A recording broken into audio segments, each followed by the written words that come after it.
Kita sampai ucapan Hasan Basri. Hasan Basri seorang tabi'i. Beliau mengatakan, "Unzilal Qur'anu liyu'mala bihi." Al-Quran diturunkan untuk diamalkan.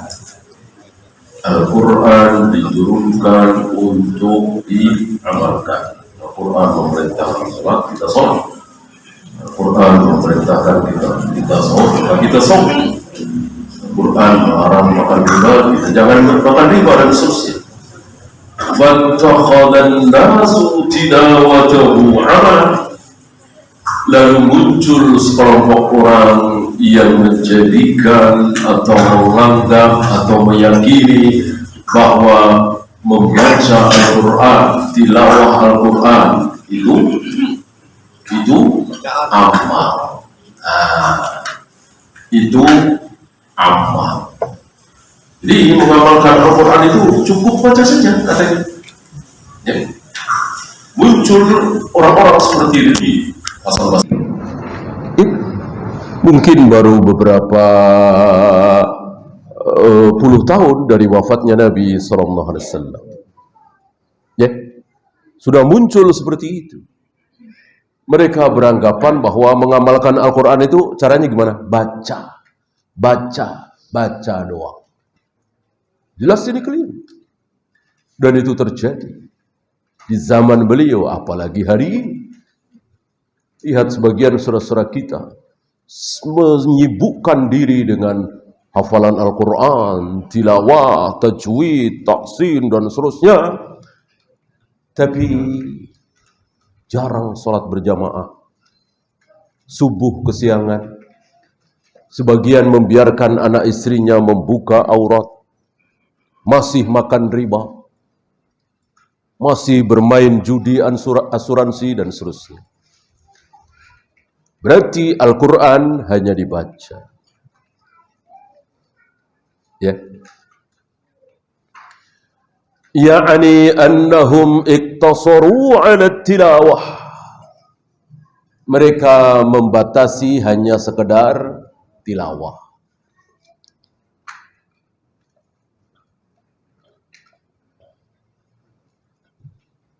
Bahkan kalau antum tahu di beberapa daerah di negeri kita ini, sampai ada yang dibela-belain muntah-muntah sampai hampir 1 jam. Tentu tidak enak ini, mengeluarkan dahak, ingus dari hidungnya. Tujuannya apa? Suaranya bagus kalau baca Al-Quran. Gitu. Ya, kalau ini dibarengi dengan tauhid, dengan sunnah, insya Allah tidak apa-apa. Ini dengan tidak peduli dengan pelajaran tauhid, tidak memperdulikan mana sunnah, mana bid'ah. Habis waktunya hanya sekedar memperbagus. Ya. Padahal para sahabat tidak ada yang seperti itu, tidak ada yang takalluf, yang suara menakjubkan. Jangankan kita, jangankan para sahabat, Rasul saja takjub. Saking takjubnya beliau mengatakan, engkau diberi tenggorokan seperti tenggorokannya Nabi Daud. Siapa? Abu Musa al-Ash'ari. saat beliau membaca Al-Quran di rumah beliau dalam salat malam, Nabi lewat dan beliau menyempatkan diri sejenak untuk mendengarkan. Pagi harinya beliau mengatakan kepada Abu Musa al-Asy'ari, engkau diberi tenggorokan seperti Nabi Daud. Nabi Daud diriwayatkan ketika beliau melantunkan ayat-ayat Allah dalam kitab Zabur, itu jangankan manusia, hewan-hewan saja berhenti bersuara. Kayak apa merdunya, kayak apa indahnya. Ya kan? Kan antum tahu ada binatang-binatang tertentu itu tertarik dengan suara merdu, ular misalnya atau apa, umumnya lah. Ya. Saking merdunya, maka binatang-binatang itu diam mendengar suara Nabi Daud. Nabi alaihi salatu wassalam mengatakan, engkau seperti suara Nabi Daud. Kayak apa merdunya suara Abu Musa al-Asy'ari. Indahnya. Mendengar ini, Abu Musa ngomong apa? Apa? Kalau aku tahu engkau mendengarkan tadi malam ya Rasul, niscaya aku perbagus lagi. Berarti masih belum maksimal itu. Ya, masih bisa diperbagus lagi. Ya. Nah, pertanyaan, apakah para sahabat berusaha sekuat tenaga untuk meniru-niru suara Abu Musa? Nggak ada riwayat. Nggak ada riwayat. Ya. Nggak ada riwayat. Kan takalluf ini. Ya. Maka sepakat para imam menirukan bacaan seorang qori bid'ah. Bid'ah. Tidak boleh. Ya. Antum sengaja mengikuti suara Sudais misalnya, atau suara Al-Matrud misalnya, atau suara Syekh Suraim misalnya, nggak boleh. Nggak boleh. Kecuali tidak sengaja. Murid terhadap gurunya, hampir setiap hari dia mendengarkan lantunan suara gurunya, ya mau nggak mau. Ya. Tapi kalau sengaja mengikuti bacaan seorang qori, ini bid'ah. Tidak boleh. Mana dalil? Lihat para sahabat. Yang Rasul saja kagum, tentu para sahabat lebih kagum lagi. Tapi tidak ada riwayat para sahabat itu berusaha menirukan gaya, nada dari Abu Musa al-Asy'ari. Ya, sendiri-sendiri.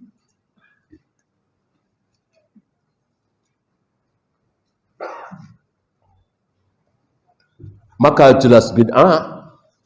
Ilmu qiraah yang ada di negeri kita ini, yang katanya kalau awal itu harus nada sekian. Apa mereka istilahkan, ada bayati, ya, ada hijaz, ada apalah. Ya. Kalau pertama itu sekian, ya, kayak do re mi fa sol la si do. Ya. Ayo nada dasar B misalnya, ya. Harus seperti itu semua. Nanti makin lama makin melengking. Terus kalau udah selesai, melemah lagi. Diakhiri dengan Shadaqallahul Adzim. Sebuah ucapan bagus, hak, tapi tidak pernah diucapkan oleh Rasul dan para sahabat saat mengakhiri bacaan Al-Quran. Tidak ada satupun riwayat Rasul dan para sahabat membaca Shadaqallahul Adzim di akhir bacaan Al-Quran mereka.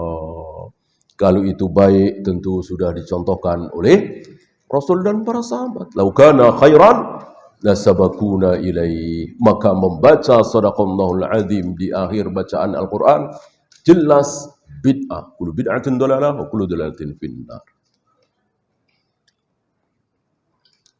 Wa tarakul amala bihi. Lalu mereka meninggalkan amal. Amalnya jauh dari sunnah. Sebagiannya jauh dari tauhid.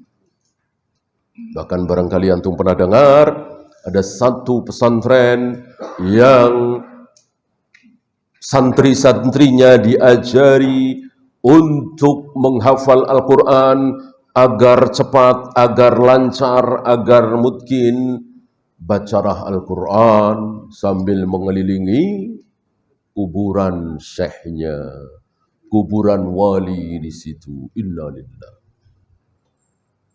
Ya. Ini jauhnya mereka dari ilmu. Ilmu yang sangat besar, ilmu tauhid. Kalau mereka faham tauhid, tidak mungkin mereka mau melakukan ini. Apa hubungannya mudah menghafal Al-Quran mungkin dengan kuburan? Tidak ada hubungannya. Kuburan hubungannya dengan kematian. Kalau kita mau ingat mati sehingga kita menjauhkan diri dari berbagai macam maksiat, datanglah ke kuburan. Berziarahlah. Ya. Barangkali ada di antara kita yang pusing, yang gelap mata, kalau enggak nyuap, kalah terus tendernya dan seterusnya, silahkan datang ke kuburan. Ya. Lihat si A, lihat si B, lihat si C yang telah mendahului kita. Dan pasti kita akan menyusul. Adapun beribadah, solat, baca Al-Quran dan seterusnya tidak ada hubungannya dengan kuburan. وَمِنْ ذَلِكَ أَنَّ أَحَدَهُمْ يَقْرَأُ فِي مِحْرَابِهِ بِالشَّاذِ. Ada sebagian dari mereka yang duduk bersila, berdiam diri di mihrab.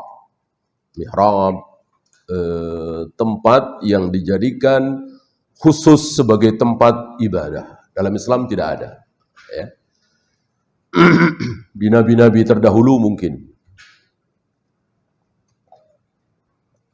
Nabi Zakaria punya mihrab. Ya. Apakah ini menjadi sunnah? Nanti dulu. Lihat Rasul dan para sahabat. Adakah Rasul dan para sahabat punya tempat khusus untuk ibadah? Tidak ada. Tidak ada.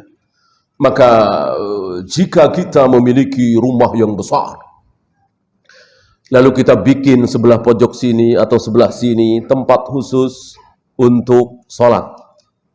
Istri kita, anak perempuan kita,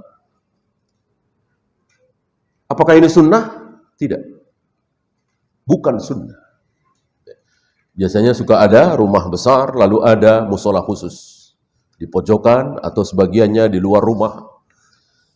Sepertinya ini baik, tapi bid'ah. Tidak ada satupun contoh dari Rasul dan para sahabat melakukan hal seperti itu. Di zaman sahabat tentu ada beberapa yang memiliki rumah besar. Tapi tidak ada satupun yang memiliki mihrab, tempat khusus untuk beribadah.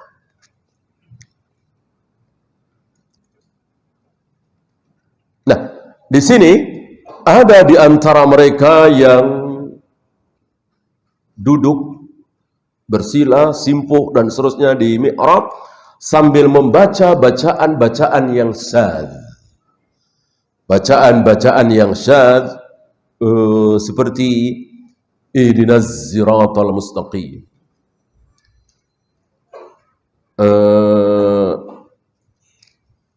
Millaki yaumiddin. Memang ada riwayat, tapi syadz. Ya. Artinya, yang syadz ini tidak disukai oleh para ulama. Walaupun ada riwayatnya. Tapi karena mereka ini menyibukkan diri dengan bacaan, justru mereka tertarik. Wa innama maqsudu hadza idharul gharib. Untuk menampakkan yang aneh-aneh. Kan yang lain belum pernah dengar nih. Maka bacakan nih yang aneh-aneh nih. Listijlabi madhin nas. Setan masuk di situ dengan membisikkan Gak ada yang bisa seperti ini kecuali engkau. Ini berarti engkau menyampaikan kebenaran yang tersembunyi. Dan orang akan terkagum-kagum dengan engkau. Akan memuji engkau. Lihat. Setan, iblis masuk di sini. Ya. Wa ikbarihim alaih wa indahu annahu mutasyagilun bil Qur'an. Lalu dia beranggapan bahwa dia sedang menyibukkan diri dengan Al-Quran.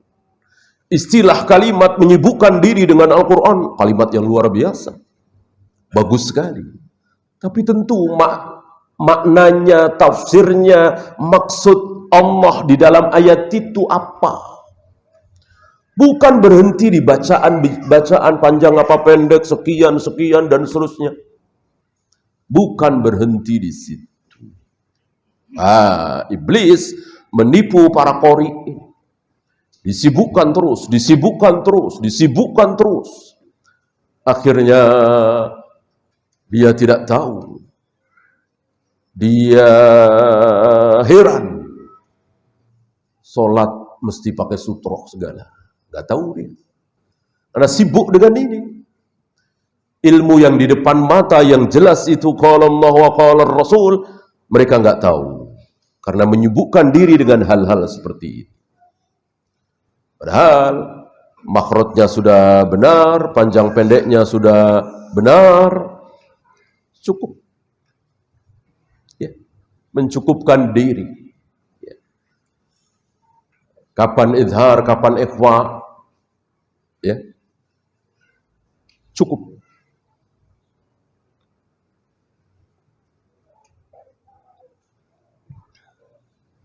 Inilah langkah yang kesekian, kan ada 5 langkah, antum masih ingat? Yang ditempuh oleh iblis untuk menjerumuskan manusia.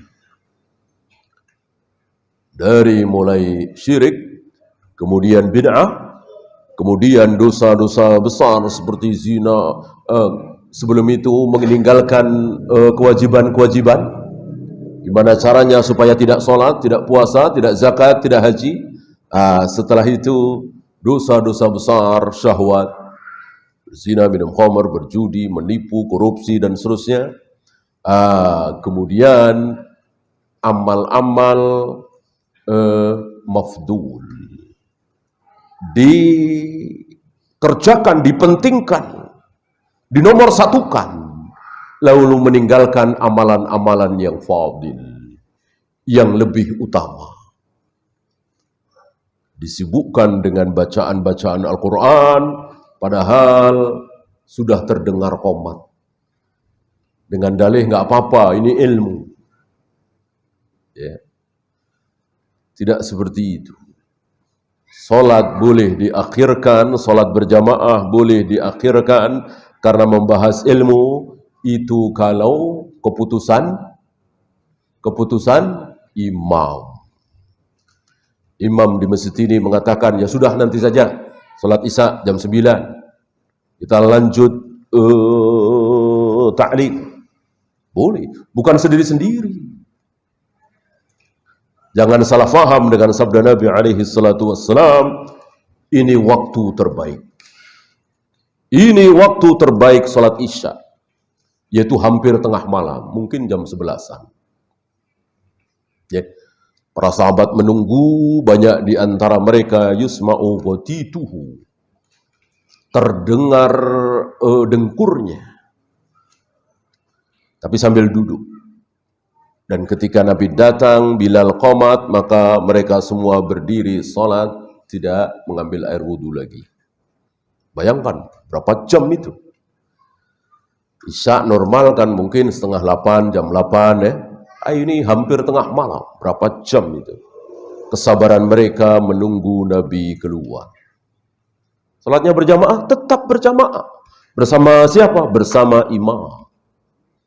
Bukan sendiri-sendiri. Ya. Keliru kalau ada yang berpendapat Isya itu lebih baik diakhirkan. Ya sudah. Nanti jam 10, nanti jam 11, nanti setengah 12. Ini tidak benar. Imam yang menentukan. Kalau imam, jangankan sholat isya, sholat duhur diakhirkan, boleh. Beberapa kali Nabi mengatakan, abridu, tunggu sampai agak dingin. Kan luar biasa kan, jam 12 siang. Ya, mungkin sampai jam 1 atau setengah 2. Tapi imam yang menentukan, boleh. Imam ya, yang berhak imam. Bukan saya yang duduk di sini nggak berhak, harus imam. Ya. Dan bukan pengurus DKM tidak berhak, imam. Ya. Jadi imam itu betul-betul punya kekuasaan. Komat. Nanti dulu. Ya. Imam yang menentukan. Imam tidak boleh diatur.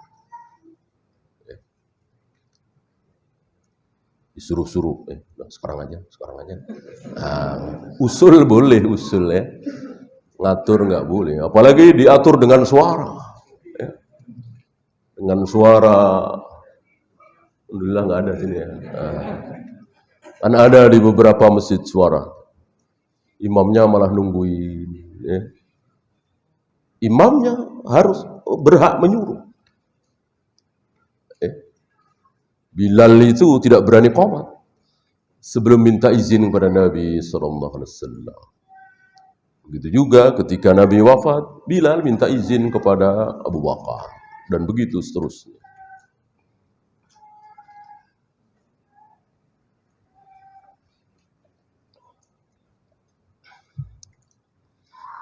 Wa minhum man yajma'ul qira'at.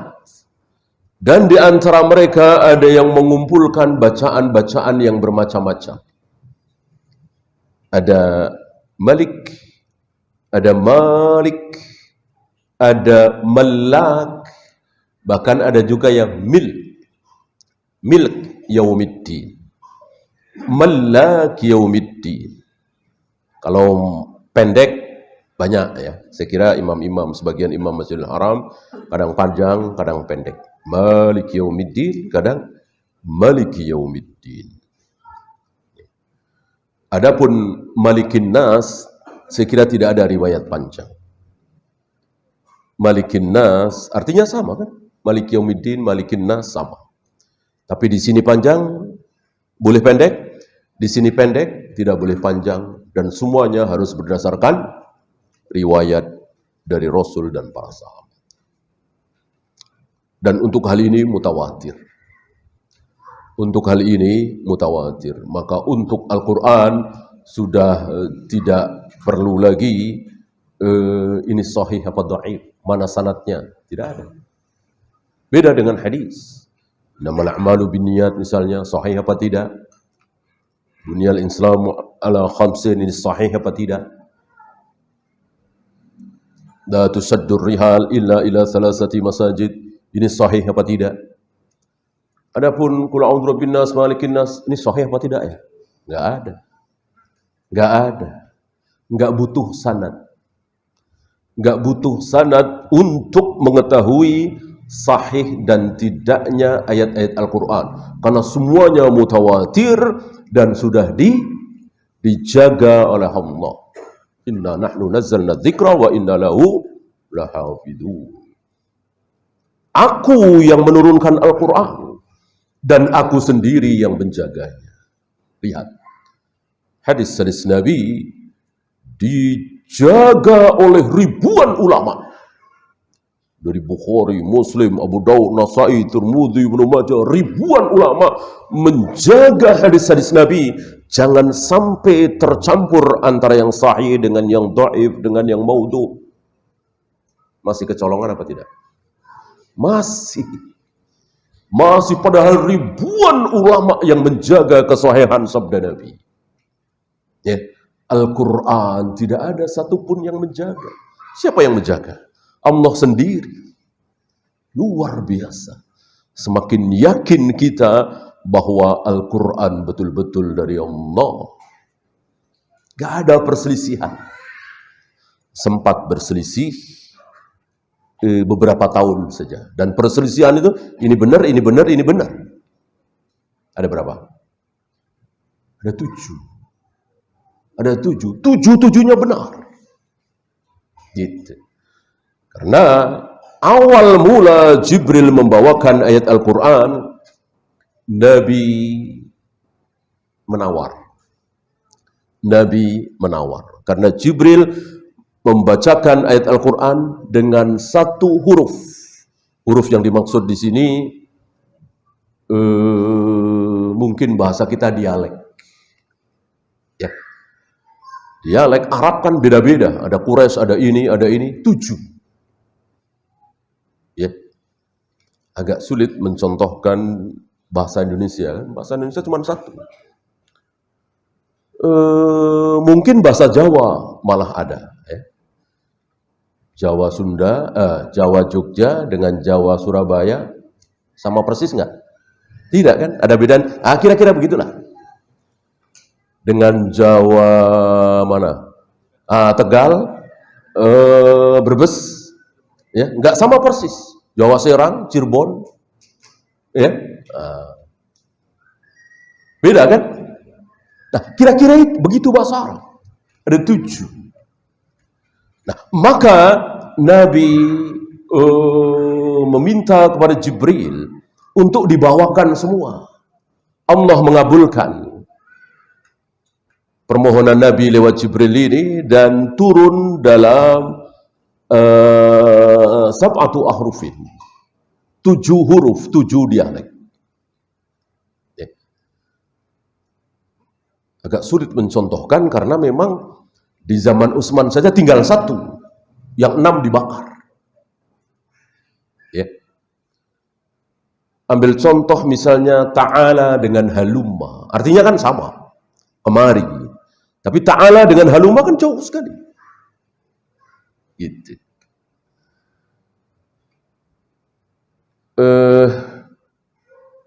Umar pernah marah mendengar salah satu sahabat membaca surat Al-Furqan.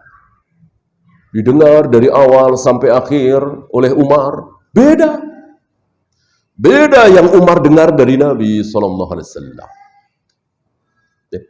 Lalu orang ini ditarik oleh Umar, diseret ke hadapan Nabi SAW dengan mengatakan orang ini telah merubah-rubah ayat Al-Quran. Aku barusan dengar dia baca surat Al-Furqan beda dengan yang aku dengar darimu ya Rasul. Kata Nabi, ya sudah, coba kamu baca. Dibaca oleh orang ini dari awal sampai akhir. Kata Nabi, betul seperti itu. Lalu Nabi menyuruh Umar, coba Umar baca. Dibaca oleh Umar dari awal sampai akhir, ada beberapa yang beda. Kata Nabi, betul itu juga. Lalu Nabi bersabda, Jibril menurunkan Al-Quran kepadaku dalam 7 huruf, 7 dialek. Ke-7-7-nya Nabi hafal. Para sahabat tidak. Mungkin yang 1 huruf, 2 huruf. Sahabat yang lain, ini Umar ini beda ya. Seperti tadi beda. Otomatis mengajarkan kepada muridnya sesuai yang dia dengar dari Nabi Sallallahu Alaihi Wasallam. Utsman nanti beda lagi. Ali nanti beda lagi. Tapi maksudnya sama persis. Seperti tadi ta'ala dengan halumma. Di zaman Nabi, di zaman sahabat, nggak ada masalah. Semuanya sudah paham, semuanya sudah tahu. Kadang begini, kadang begitu. Nabi wafat, kaum muslimin dipimpin oleh Abu Bakar, masih belum ada masalah. Masih belum ada masalah, walaupun bacaannya beda-beda. Mereka semua sudah tahu. Abu Bakar wafat, kaum muslimin dipimpin oleh Umar, masih belum ada masalah. Umar wafat, kaum muslimin dipimpin oleh Utsman, muncul masalah. Beliau dilapori bahwa terjadi perselisihan, terutama yang jauh di Mesir, di Syam, yang jauh dari Madinah. Yang para sahabat di sana sedikit. Dan bertemu antara orang-orang Mesir yang mendengar Al-Quran dari Amr bin As misalnya, dengan orang-orang Yaman yang mendengarkan Al-Quran dari Mu'ad bin Jabal, berbeda. Ada kata-kata yang berbeda, berselisih. Menganggap harus satu yang benar. Disinilah muncul ijtihad yang luar biasa dari Utsman. Utsman menulis satu mushaf. Kemudian digandakan menjadi 5 atau 6. Ini kirim ke Mesir, ini kirim ke Syam, ini kirim ke Yaman, dan seterusnya, dengan berpesan di luar ini kalau masih ada tulisan bakar. Jadi hanya ini yang boleh. Maka terkenal sampai hari ini disebut Mushaf Utsmani. Tinggal satu. Ya. Adapun yang masih tertinggal ada di hafalan para sahabat, ya tinggal tunggu waktu saja. Tinggal tunggu waktu hilang. Kan yang ada yang akan terus turun-temurun kan yang tertulis. Dan luar biasa di sini, tidak ada satupun sahabat yang membantah keputusan Utsman. Berarti apa istilahnya? Ijma sahabat sama dengan wahyu, mirip-mirip wahyu. Karena dijamin oleh Allah lewat lisan Nabi, la tasami ummati ala dhalalah. Tidak mungkin para sahabatku bersepakat dalam kesalahan, tidak mungkin. Jadi kalau para sahabat sepakat, pasti benar. Kalau para sahabat berselisih, maka berselisih jadi 2 ya. Kalau para sahabat sepakat, hanya ada satu pendapat, maka tidak boleh ada pendapat kedua. Pendapat kedua pasti salah, pasti batil. Jika para sahabat ada 2 pendapat, maka tidak boleh ada pendapat ketiga. Pendapat ketiga pasti batil. Nah, yang 2 ini yang mana? Tinggal dipelajari. Yang aqrab lis-shawab, yang dekat kepada dalil, yang mana? Ya.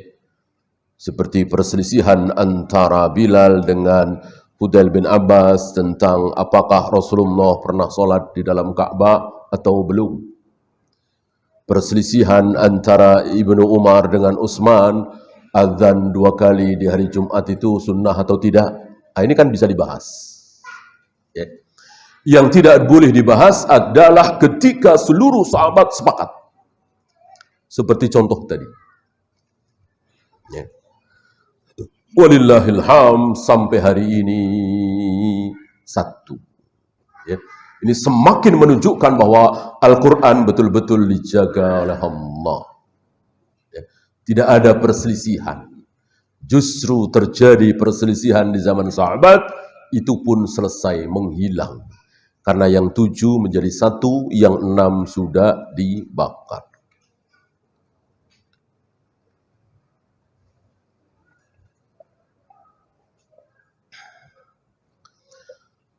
Wa minhum man yajma'u as-sajadat wat-tahlilat wat-takbirat. Ada di antara mereka yang mengumpulkan ayat-ayat sajdah, ayat-ayat yang membahas tentang sujud, ayat-ayat yang berisi tentang tahlil, ayat-ayat yang berisi tentang takbir. Ini tidak ada contoh dari Nabi SAW, dan mereka terus menyibukkan di situ, mengira bahwa ini ijtihad. Kalau ilmu yang memang dikehendaki oleh Allah dan Rasulnya dan bermanfaat, boleh. Memperdalam ilmu faraid, boleh. Memperdalam ilmu fikih, boleh. Memperdalam ilmu tafsir, boleh. Ini sangat bermanfaat. Adapun tentang bacaan ini, jangan. Kecuali ilmu-ilmu tauhid, sunnah, manhaj, dia sudah lulus. Dan ini kan tidak mudah. Tidak mudah. Kita ini siapa? Kecuali hafalan kita seperti Imam Ad-Daruqutni misalnya. Seperti para imam, hafalan kita kan seberapa? Daripada habis untuk hal-hal yang tidak begitu besar, mending habiskan untuk membahas tauhid, manhaj, akidah sahihah, dan seterusnya. Al-aham fal-aham. Kita harus bisa memilah mana yang lebih penting, mana yang lebih besar. وَقَدْ صَارُوا يُوكِدُونَ النِّيرَانَ الْكَثِيرَةَ لِلْخَتَمَةِ. Ini salah satu bid'ah di zaman beliau. Apa? Membikin api unggun. Mengumpulkan kayu bakar, kemudian dinyalakan. Saat khatam Al-Quran. Ya. Di kita macam-macam. Ya. Ada yang baca ini, ada yang nanggap ini, ada yang ketika khatam. Ya. Ini tidak warid dari Rasul dan para sahabat. Yang ada berdoa. Itu pun masih diperselisihkan hadisnya tentang doa Anas bin Malik bersama keluarganya saat khatam Al-Quran. Ada riwayat memang.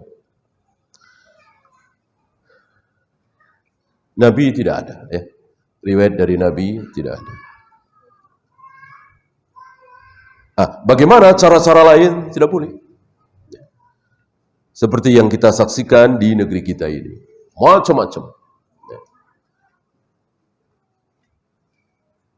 Fayajma'una baina tadyi'il mal. Ini mereka menghambur-hamburkan uang. Apalagi hari ini dengan kembang api dan seterusnya. Mubadir. Wa tashabbuhi bil majus.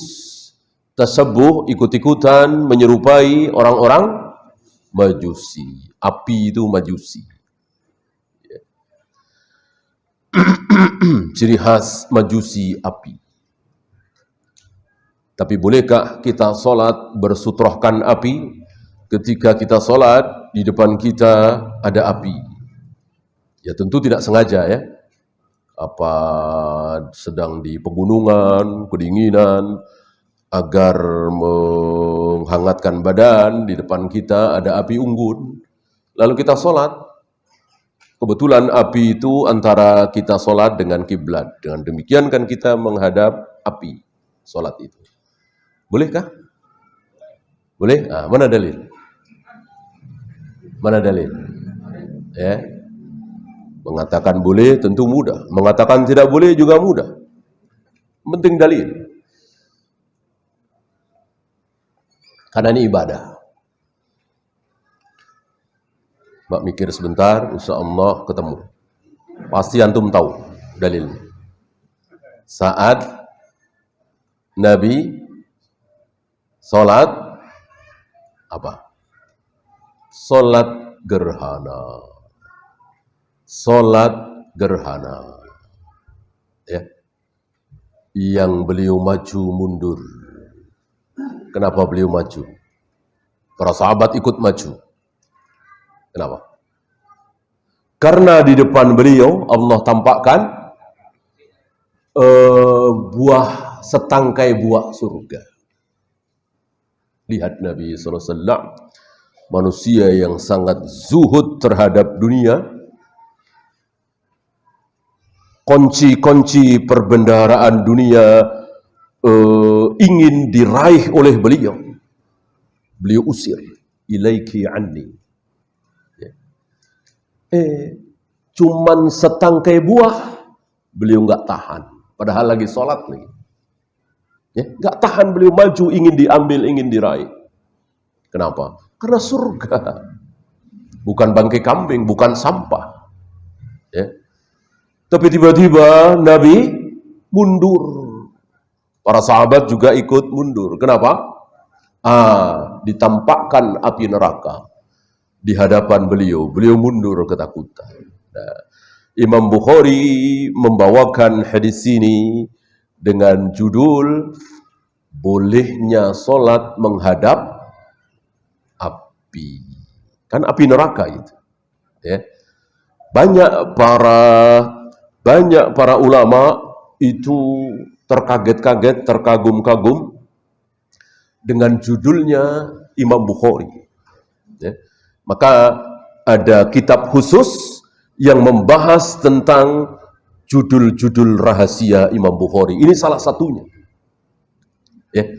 Bolehnya sholat menghadap api dengan membawakan dalil ini. Ya.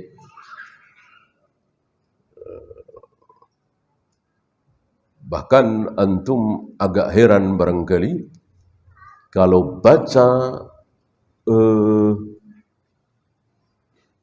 salah satu bab yang beliau tulis, sunnahnya bersiwak. Ya. Setelah dibaca hadisnya dari nomor 1, 2, 3 dan seterusnya, enggak ada membahas tentang siwak. Yang ada membahas tentang sholat malam. Sekilas orang membaca ini apa Bukhari pikun ya. Nggak ada siwak sama sekali di hadis itu. Tapi judulnya tentang keutamaan siwak. Tapi hadis nomor 1, nomor 2, 3 dan seterusnya sama sekali tidak membahas masalah siwak. Yang dibahas tentang qiyamul lail, salat malam. Dijawab di kitab tadi bahwa salah satu sunnah sebelum salat malam apa? Siwak. Kan bangun tidur. Bangun tidur tentu nggak enak kalau kita nggak gosok gigi dulu kan. Tidak membersihkan gigi kita. Bersiwak. Ya. Nah, adapun menyengaja bikin api dan seterusnya, ini tasabbuh dengan majusi, tidak boleh. Tidak boleh, haram. Wattasabbubi ila istima'in nisa'i warrijal bil-lail. Dan ini juga menyebabkan campur aduknya laki-laki dan perempuan, terutama anak-anak muda, anak-anak remaja di malam hari, dan tentu ini menimbulkan kerusakan. Ini zaman beliau ya. Berapa ratus tahun yang lalu. Bagaimana hari ini? Hari ini luar biasa, atas nama khatam Al-Quran, atas nama pengajian, atas nama ibadah, campur aduk laki dan perempuan. Antum pernah dengar barangkali remaja masjid, ya, pengajian remaja masjid. Mereka nggak mau dikumpulkan dengan yang tua-tua. Jadi maunya khusus remaja. Ada lakinya, ada perempuannya, ada ikhwannya, ada awatnya. Itu rame biasanya di beberapa masjid di perkotaan yang nggak kenal manhaj. Pengajian campur nggak mau, khusus remaja dan laki perempuan tanpa hijab. Terjadilah kerusakan di situ. Rame memang, banyak yang datang, saling tertarik ya kan. Antum tahu sendiri apa isinya, ya, pengalaman. Itu yang terjadi. Mana ada Nabi mengajarkan ini khusus remaja, yang tua-tua jangan, ini khusus tua-tua, yang muda jangan. Nggak ada. Nggak ada. Ya. Wallahu a'lam. Sudah masuk waktu? Silakan azan. Wassallallahu ala Muhammadin sallallahu alaihi wasallam wa akhiru da'wana alhamdulillahi rabbil alamin.